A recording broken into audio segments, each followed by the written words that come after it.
사랑하는 성도 여러분, 한 주간 동안 평안하게 지내셨습니까? 하나님의 은혜로 한 주간도 무사하게 우리가 지낼 수가 있었습니다. 하나님께 먼저 감사와 찬송과 영광을 돌립니다. 그러나 우리 또 주변에 우한폐렴으로 인해서 여러 고통을 받는 분들이 계셔서 정말 우리를 안타깝게 하고 있습니다. 그분들을 위해서 더 우리가 기도하고 또 정말 그분들을 위로해 드릴 수 있는 그러한 우리 모든 성도님들이 되었으면 합니다. 자, 오늘은 우리 함께 은혜 나눌 말씀은 요한복음 4장 23절과 24절 그리고 로마서 12장 1절 두 곳을 말씀을 보도록 하겠습니다. 말씀의 제목은 참 예배자의 삶이라는 말씀으로 함께 은혜를 나누기를 원합니다. 먼저 우리 본문을 보시도록 하겠습니다. 요한복음 4장 23절 24절을 읽어드리겠습니다. 아버지께 참되게 예배하는 자들은 영과 진리로 예배할 때가 오나니 곧 이때라. 아버지께서는 자기에게 이렇게 예배하는 자들을 찾으시느니라. 하나님은 영이시니 예배하는 자가 영과 진리로 예배할지니라. 아멘. 로마서 12장 1절 말씀을 또 봉독해 드리겠습니다. 로마서 12장 1절 말씀입니다. 그러므로 형제들아, 내가 하나님의 모든 자비하심으로 너희를 권하노니 너희 몸을 하나님이 기뻐하시는 거룩한 산제물로 드리라. 이는 너희가 드릴 영적 예배니라. 아멘.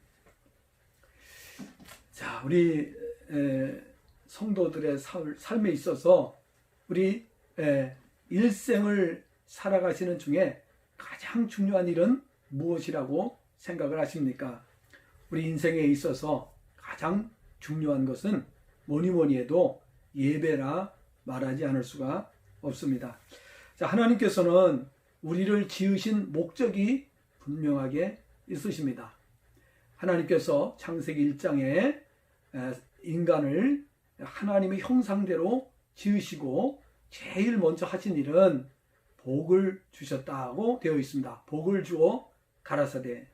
그리고 하나님께서는 우리 모든 인생들에게 필요한 의식주부터 모든 것, 생명, 또 영원한 생명, 또 우리가 살아가는 모든 과정에 필요한 것들을 은혜로 주셨음을 말씀을 하고 있습니다. 전도서 5장 18절 19절에 보면은 일평생 의식주 문제를 하나님께서 해결해 주신다고 약속을 해 놓으셨습니다. 그래서 누구에게든지 분복으로 주셨다. 그래서 하나님 안에 거하는 자는 어느 개인이나 가정이나 또 국가를 막론하고 의식주 문제로 고통당하거나 의식주 문제로 인해서 가난에 쩌들려 사는 사람이 없다고 하는 사실을 알 수가 있습니다. 또 출애굽기 15장 26절 말씀을 보면 하나님께서 하나님의 말씀을 지키는 자들에게 건강의 복을 주시는데 애굽의 질병, 즉 세상의 질병을 임하지 않도록 하시겠다. 그리고 병이 걸려도 치료해 주시겠다. 그래서 여호와 라파라는 말씀을 사용하신 것을 볼 수가 있습니다. 자, 이렇게 또 건강, 그 밖에 모든 것을 하나님께서 우리에게 은혜로 주시는데 마태복음 6장 33절에서는 먼저 그 나라와 의를 구하면 모든 것을 더해 주시겠다 말씀하셨습니다. 또 요한복음 15장 7절에서는 너희가 내 안에 거하고 내 말이 너희 안에 거하면 무엇이든지 원하는 대로 구하라. 그러면 이루리라 말씀하신 것을 볼 수가 있습니다. 또 성경 여타의 많은 구절을 보면은 하나님께서 우리에게 모든 것을 다 주셨음을 말씀하고 있습니다. 또 로마서 8장 32절의 말씀을 보면은 아들을 아끼지 아니하시고 내어주시니가 아들과 함께 모든 것을 주신다고 말씀하셨습니다. 그러니까 우리 믿는 사람들은 이 땅에 살아가는 동안에 그 무엇에도 부족함이 없다라는 것을 우리가 알 수가 있습니다. 지난 시간에 말씀드린 것처럼 그래서 우리 믿는 사람들은 우리는 행복하다고 고백한다고 말씀드렸습니다. 그리고 나처럼 행복한 사람이 있으면 나와보라고 이렇게 말하게 된다는 것입니다. 처음에는 가난했고 처음에는 어려웠고 힘들었지만은 그러나 하나님께서 우리에게 계속해서 은혜를 주시고 계속해서 능력으로 역사하시고 권능으로 기적으로 함께 주셔서 우리에게 풍성한 삶을 주시는 것을 우리가 보게 됩니다. 경험하고 왔습니다. 그렇다면 하나님께서 이렇게 모든 것을 우리에게 다 주시면서 우리에게 무엇을 요구하실까 하는 것입니다. 이사야 43장 7절에 보니까 이 백성은 내가 나를 위하여 지었나니 내 영광을 위하여라고 말씀하신 것을 볼 수가 있습니다. 또 21절에 보니까 찬송을 위하여, 하나님의 찬송을 위하여라고 말씀을 하신 것을 볼 수가 있습니다. 그럼 우리 하나님의 영광을 위해서 우리는 지음받았기 때문에 하나님의 영광을 위해서 살아야 됩니다. 그래서 바울 사도는 고린도전서 10장 31절에서 그런즉 너희가 먹든지 마시든지 무엇을 하든지 다 하나님의 영광을 위하여 하라 이렇게 밝히고 있는 것입니다. 자, 오늘 본문에서 바울 사도는 다음과 같이 표현을 했습니다. 이 바울 사도께서 로마서 12장 1절에서 이렇게 표현을 했습니다. 지역을 해보면은 그러므로 형제들아 나는 하나님의 자비를 통하여 너희를 권한다. 너희의 몸들을 하나님께 기쁘시게 하는 거룩한 살아있는 제사로 바치도록 너희의 분별 있는 예배로 그 끝에는 이제 권한다는 그런 말씀이 있는 것이죠. 자, 요한복음 4장 23절 24절에서 예수님께서 사마리아의 수바성 우물가에서 만난 여인에게 하신 말씀에서 예수님께서 예배드리는 자는 영과 진리로 예배를 드려야 한다라고 말씀하셨습니다. 그리고 이제 바울 사도께서는 로마서 12장 1절에서 너희를 거룩한 산 제사로 하나님께 드려야 된다. 이와 같이 표현하고 있는 것을 볼 수가 있습니다. 따라서 오늘 우리는 이 두 부분의 말씀을 통해서 우리가 예배에 관한 세 가지 교훈을 받고자 하는 것입니다. 자, 첫째는 영으로 예배를 드려야 한다라고 하는 말씀인 것입니다. 영으로 계시는 하나님께서는 우리에게 영을 주셨습니다. 모든 짐승에게는 영을 주지 않으셨어요. 근데 왜 사람에게만 유독 영을 주셨습니까? 그것은 하나님께서 우리와 영적인 교감을 하시기 위해서, 우리를 통하여 영광을 받으시기 위해서, 모든 피조물 중에서 특별히 우리를 통하여 영광을 받으시기 위해서 그와 같이 하셨다 하는 것을 우리가 알 수가 있습니다. 우리 안에는 그래서 영이 있고 우리는 영적인 존재다 이렇게 말합니다. 그래서 옛날에 하나님을 모르는 사람들은 시골에서 이렇게 밤중에 술 취해가지고 길을 가시다가 도깨비 불을 봤다. 그 다음에 또 어떤 사람은 산신령에 대해서 이야기를 하는 것을 볼 수가 있습니다. 그러면 산신령이라고 하는 것은 무엇입니까? 보통 일반 사람들과는 다르다 그 말이죠. 신령하다. 그래서 그런 말을 표현하는 것을 볼 수가 있습니다. 성도를 가리켜서 성경에서는 신령한 사람이다. 이렇게 말씀하고 있는 것을 볼 수가 있습니다. 말하자면 우리도 신령이에요. 이런 사실을 우리가 알고 살아야 되는 것입니다. 신령답게 살아야죠. 자, 고린도전서 1장 6절 이하의 말씀을 보면 우리가 하나님의 뜻을 알려면 영적인 지혜가 필요하다라고 말씀을 하고 있습니다. 자, 영적인 지혜는 이 세상의 관원들은 갖지 못했다. 물론 관원들 중에도 거듭난 분, 관원들 중에도 예수님을 믿고 거듭난 분들은 당연히 신령한 지혜를 가지고 있지요. 그러나 거듭나지 못한 분들은 아무리 높은 관원이라 할지라도 이 지혜를 가질 수가 없다고 성경은 말씀하고 있습니다. 그래서 영적인 사람이 될 수가 없는 겁니다. 신령한 사람이 될 수가 없는 것입니다. 반드시 거듭날 때만 신령한 사람이 될 수 있습니다. 자, 오직 영적인 지혜를 알 수 있는 길은 영적인 사람, 곧 거듭남, 성령의 사람이어야 한다는 것을 우리가 알아야 합니다. 하나님께서 우리에게 성령을 보내주신 것은 하나님께서 우리에게 은혜로 주신 것들을 알게 하시고 또 신령한 일들을 하도록 하기 위해서 성령을 우리에게 보내주셨다는 사실을 알아야 됩니다. 따라서 오늘 본문에서 영으로 예배하라고 말씀하신 이유는 그래야 구원받은 우리가 하나님과 교감을 가질 수 있기 때문입니다. 성도는 영으로 예배를 드려야만 합니다. 영으로 예배를 드려야만 예배가 하나님께 상달될 수가 있습니다. 전기 기구들을 생각해 보십시오. 전기 기구들이 전기가 흘러야 작동이 되듯이 성도는 반드시 영으로라야 하나님과 소통할 수 있다. 이 전류가 흐르는 그런 전도체가 돼야 전기가 흐를 수가 있죠. 우리는 하나님의 도구, 성령의 도구로서 영의 사람이 되어야만 우리가 하나님과 깊은 교감을 할 수 있다 하는 것을 알아야 하는 것입니다. 자, 그러므로 성도는 항상 영으로 살도록 노력해야 됩니다. 지난 시간에 말씀드렸듯이 영이 육에게 지면 안 됩니다. 그러면 어떻게 살아야 됩니까? 영으로서 몸의 행실을 죽이면 산다. 이렇게 말씀하고 있습니다. 육에게 지면 반드시 죽을 것이다. 로마서 8장 12절 13절에 말씀을 했습니다.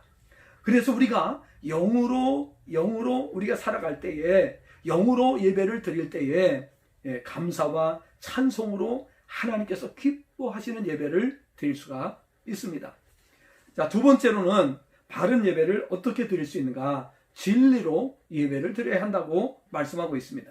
하나님께서는 우리에게 말씀을 주셔서 모든 것을 알 수 있게 해주셨습니다. 말씀은 진리입니다. 진리는 진리로 예배를 드리라는 말씀은 곧 말씀 따라서 예배를 드리라라는 것을 우리가 알 수 있습니다. 자, 인간은 하나님의 뜻을 완전하게 알지 못합니다. 영이 거듭나지 못했을 때는 아예 깜깜했고 전혀 몰랐고, 영이 거듭난 후에는 하나님께서 알려주시는 만큼 우리가 알 수 있습니다. 그래서 계시의 원리 가운데에서 계시를 우리가 얼마만큼 알 수 있느냐? 조직신학에서는 하나님께서 우리에게 알려주시는 만큼 알 수 있다. 이렇게 표현을 하고 있는 것입니다. 자, 그래서 우리가 이제 거듭나고 나서 이렇게 성령의 사람이 되고 나면은 점점 우리가 영적인 깊은 것을 알아가게 되는 것입니다. 요한복음 4장 23절 24절의 말씀이 우리에게 명확하게 방향을 제시해 주고 있습니다. 하나님께서 예배드리는 자는 영과 진리로, 하나님께 예배드리는 자는 영과 진리로 예배드려야 한다. 이 말씀이 정확하게 우리에게 방향을 말씀해 주셨습니다. 사람이 어떤 일을 하려면 먼저 주인의 의중을 물어야 됩니다. 그래야 일을 할 때에 실수하지 않을 수가 있습니다. 우리도 하나님의 일을 할 때, 또 하나님 앞에 예배를 드리고자 할 때에 우리는 하나님의 의중을 먼저 우리가 알아야 됩니다. 그러기 위해서 하나님께 기도하고 하나님의 뜻을 여쭤보고, 그리고 우리가 바르게 예배드리고 바르게 하나님의 일을 감당을 해야 된다 하는 것입니다. 그런데 성경을 보면 바리새인과 서기관들은 어땠습니까? 바리새인과 서기관들은 평생을 하나님을 믿는다고 했습니다. 그래서 평생 예배 드렸습니다. 그리고 평생 율법을 암기했습니다. 613가지의 율법 조문을 갖다가 달달달달 외웠습니다. 그리고 온 몸에다가 이 율법 토라를 적어서 붙이고, 이렇게 미간에도 붙이고, 들어가도 붙이고 나가도 붙이고 이렇게 했습니다. 자, 그런데 문제는 어디에 있습니까? 그들은 하나님 뜻을 몰랐어요. 하나님 앞에 예배를 바르게 드리지 못했어요. 하나님 앞에 제사를 올바르게 드리지 못했어요. 그 이유는 어디에 있습니까? 영과 진리로 라고 하는 말씀에 걸린 거죠. 그들은 영으로 예배를 드리지 못한 것을 볼 수가 있는 것입니다. 그래서 예수님께서는 그들을 아주 엄하게 책망을 하셨습니다. 심지어 예수님께서는 천국에 들어가지 못한다고 아주 호되게 야단을 치셨습니다. 자, 그때 그들은 엄청 화가 났습니다. 그래서 그 화가 난 나머지 나중에 예수님을 십자가에 못 박고 만 것을 볼 수가 있습니다. 그들은 평생을 예배 드린다고 했지만은 영과 진리로 예배를 드리지 않았기 때문에 평생의 그 수고가 헛될 수밖에 없었다 하는 것을 알 수가 있습니다. 그들은 성령의 인도하심과 말씀을 따라 예배를 드린 것이 아니라 육의 생각을 따라 예배 드리고 신앙생활을 했던 것을 알 수가 있습니다. 예수님께서는 누가복음 18장 9절부터 14절에서 바리새인과 또 세리의 비유를 말씀해 주신 것을 볼 수가 있습니다. 그들의 교만, 그들은 거리에서 자랑하려고 했습니다. 이 영적인 것을 제쳐놓고 그들은 정말 인간적인 생각으로 행동했습니다. 그래서 주님께서 그들 행동을 보시면서 엄하게 책망하신 것을 볼 수가 있습니다. 자, 우리도 한평생 예배 드리고서 예배 잘못 드려서 책망받는 일이 있어서는 안 되겠습니다. 정말 하나님 앞에 바른 예배를 드려야 됩니다. 그러기 위해서 영으로 예배 드리고, 두 번째는 진리로 예배를 드려야 됩니다. 세 번째로는 오늘 우리가 로마서 12장 1절에서 우리가 보신 말씀처럼 바른 예배를 드리려면 삶으로 예배를 드려야 한다 하는 것입니다. 로마서에서 말씀하는 바른 예배, 곧 영적 예배는 우리 자신을 산 제물로, 또 산 제사로도 번역이 되고요, 산 제물로도 번역이 됩니다. 자, 그러면은 이 말씀은 우리의 삶을 예배로 드리는 것이 영적 예배라는 사실을 말씀하고 있습니다. 이 말씀은 정해진 예배 시간은 물론이고 더 나아가서 삶 전체, 삶이 예배가 되도록 하라는 것입니다. 요한복음 4장 23절 24절에서 예수님께서 예배를 말씀하실 때에 본문에서 바울 사도께서 사용하신 단어와 다른 단어를 사용을 하셨습니다. 예수님께서 사용하신 예배라는 헬라어 단어는 프로스케네오라고 하는 단어입니다. 자, 이 단어는 누구에게 경의를 표하다, 엎드려 절하다, 경배하다, 이런 뜻의 단어입니다.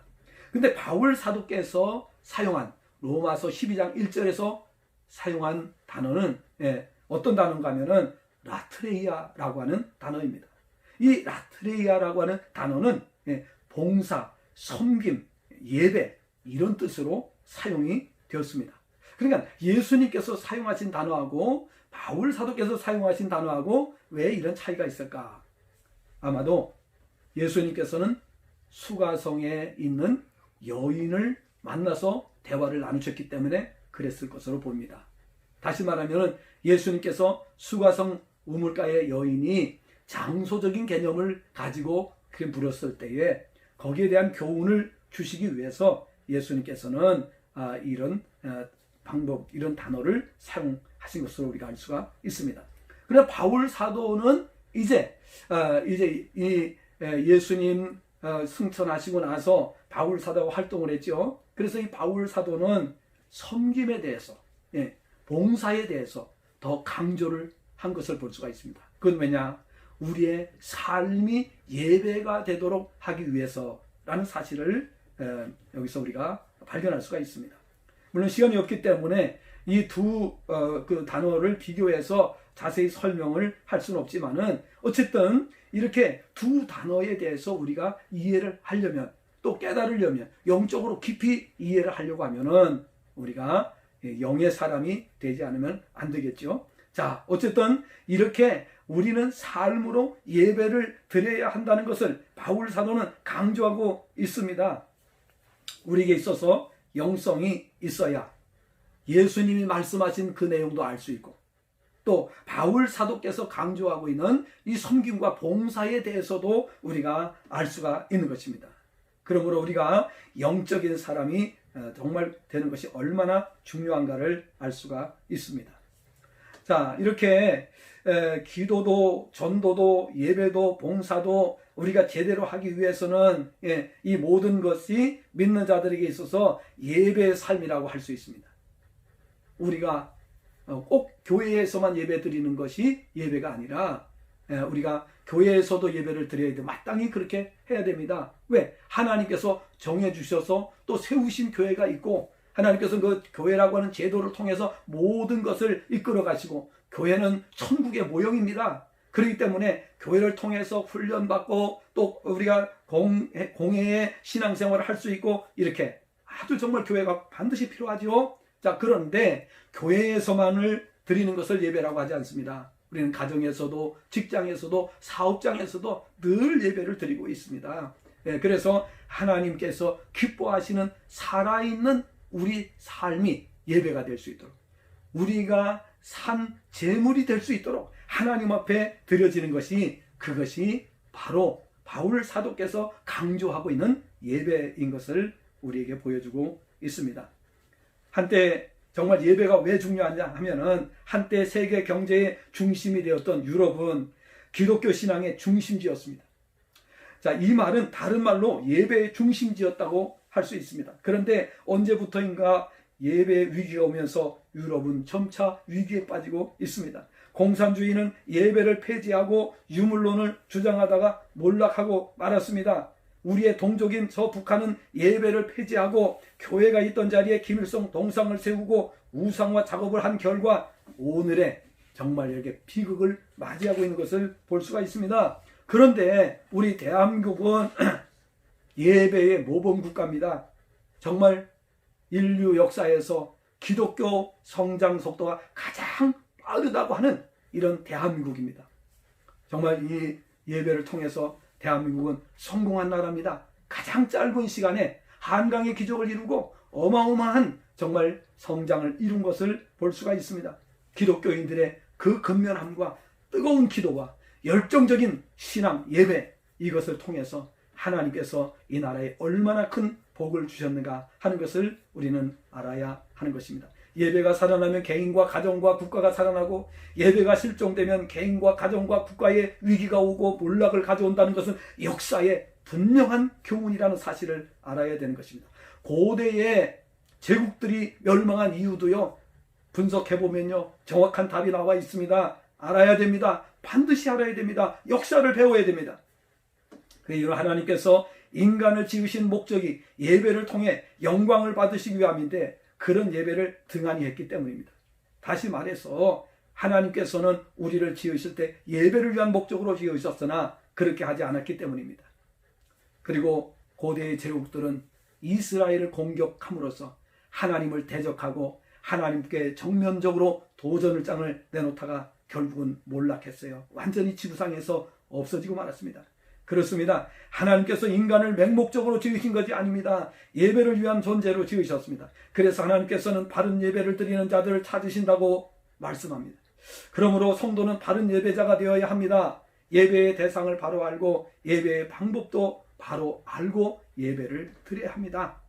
하나님의 피조물인 우리에게 있어서 예배는 하나님과 교감하는 가장 중요한 행위입니다.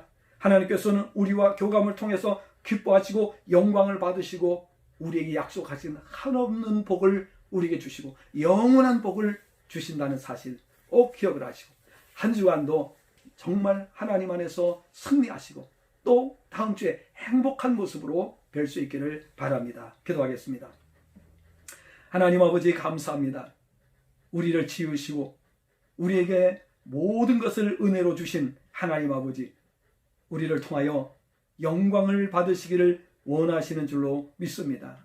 하나님께서 참으로 우리를 그 목적으로 지으셨는데 우리 인생들이 그 목적대로 살기만 하면 영원토록 부족함이 없는 행복한 삶을 보장받게 됨에도 불구하고 인생들이 하나님을 멀리하고 죄악 가운데 빠질 때가 많이 있습니다. 하나님을 거역하고 정말 죄악에 빠질 때가 있습니다. 그로 인하여 불행을 자초하고 있습니다.